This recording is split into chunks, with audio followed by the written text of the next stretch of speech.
Hola amigos de Purito Perú, hoy día me encuentro con dos amigos que son tradición pura, son hombres relacionados con la danza de tijeras, nuestro Joris Isicha y nuestro mi gran amigo Ulises Medina. Papá Lindo, cuéntanos lo que se viene, están haciendo un gran espectáculo, ¿cierto? Bueno, así es, nos estamos haciendo la final del Allen Danza Mask, quiero decir, buscando el mejor danza del año 2017. Esto se llevará a cabo el día domingo 10 de diciembre en el local Asisme Perú, que está en entrada de Vía Salvador.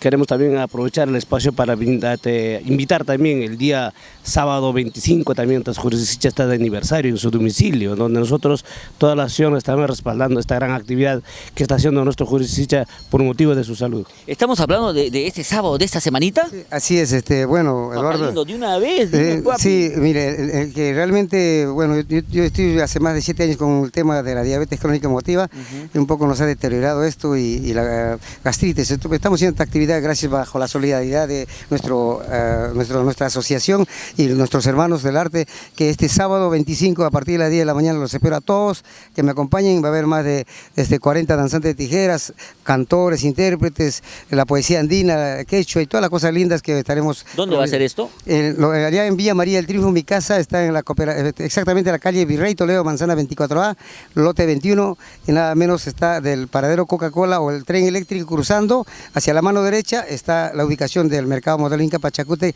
en esa esquinita estamos ahí promoviendo esta actividad por la salud del Joris Isicha. Perfecto, papá. Entonces tenemos doble invitación. Por un lado, este sábado 25, por favor, vayamos todos a acompañar a nuestro Joris Isicha, gran exponente, no de ahora, sino de toda una vida trabajando. Tengo el honor de conocerlo y hace más de 25 años creo que nos conocemos.